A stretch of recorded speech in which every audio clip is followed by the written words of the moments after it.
సభని ఆర్డర్ పెట్టే ప్రయత్నం మీరు చేస్తున్నప్పుడు సభ్యులు చాలా ఖచ్చితంగా నియమ నిబంధనల ప్రకారం మనం ఏ విధంగా పనిచేసుకుంటామో తెలియాలి అధ్యక్ష.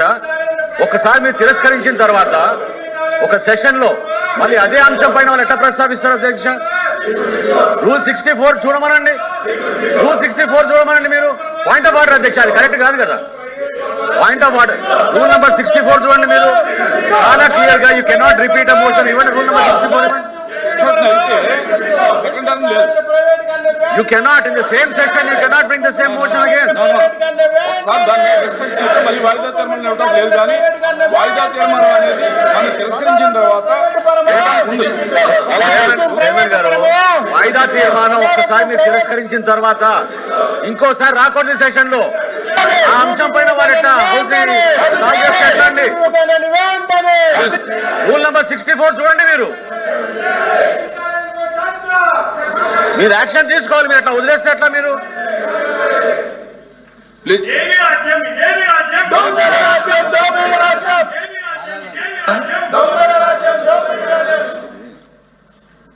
గౌరవ మంత్రి గారు మనోహర్ గారు కూడా ఇంతకుముందు కూర్చోండి, ఇంతకుముందు ఆయన కూడా స్పీకర్ చేశారు, రూల్ కూడా చెప్పారు 264.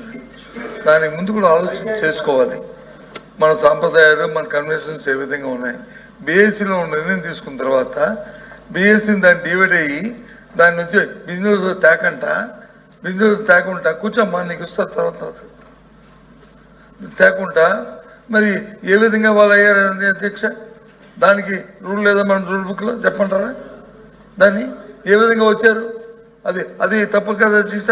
అందుకు కాబట్టి దయచేసి ముందు ఏదైతే మా డిమాండ్ ఉందో, బీఎస్సీలో ఏదైతే మనం అంగీకరించామో ఆ డిబేట్ని జరిగి తీరాలి అనేది మా డిమాండ్. ఎందుకంటే ఇది ప్రజల సమస్య, ఇది ప్రజల సమస్య, ఇది ఒకరికో రాజకీయమైన సమస్య కాదు. కోట్లాది మంది ప్రజల తాలూకు ఇస్తున్న ప్రజా ఆరోగ్యానికి సంబంధించిన సమస్య. వాళ్ళందరూ ఎంత ఇబ్బంది పడుతున్నారో ఈ సమస్య. కాబట్టి జరగాలి, డిబేట్ జరగాలి. మీరు తీసుకున్న నిర్ణయం ప్రజా వ్యతిరేకంగా రద్దవ్వాలి. అప్పుడే ముందుకెళ్తాం. అంతేగాని మాకు ఇంకో దురుద్దేశం లేదు. అధ్యక్ష, చైర్మన్ గారు, అధ్యక్ష మెడికల్ కాలేజెస్ ఇష్యూ మీద షార్ట్ డిస్కషన్ ఒప్పుకోవడం జరిగింది. బిజినెస్ అడ్వైజరీ కమిటీలో కూడా ఓకే చేశాము. కానీ group A, group B ministers ఉండటం వల్ల కొద్ది క్లాష్ వచ్చింది. దాని గురించి ఈరోజు కన్ఫర్మ్ చేస్తామని కూడా ఆ రోజు చెప్పాము. ఈ లోపు మీరు బీఎస్సీ మీటింగ్ పెట్టారు. ఆ మాత్రం కూడా మీరు ఆలోచించకుండా ఈ రకంగా సభని సజావుగా నడవకుండా చేయడం ఏంటి? రాజేంద్ర ప్రసాద్ గారు with respect to the chair అధ్యక్ష, ఎల్ఓపి గారు కోట్ చేశారు ట్రెడిషన్స్ గురించి, కస్టమ్స్ గురించి. మీ ఎల్ఓపి గారి గురించి మాట్లాడాలండి అధ్యక్ష.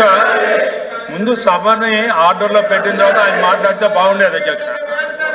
వారు సభ్యుల్ని వారిని కూర్చోమని తర్వాత వారు మాట్లాడితే బాగుండేది. సభని ఈ రోజున ఆర్డర్లో పెట్టకుండా ఈ రకమైనటువంటి నియమావళి ఎక్కడా లేదా అధ్యక్ష. ఈరోజు నియమావళికి వ్యతిరేకంగా జరుగుతూ ఉంది ఈ సభ.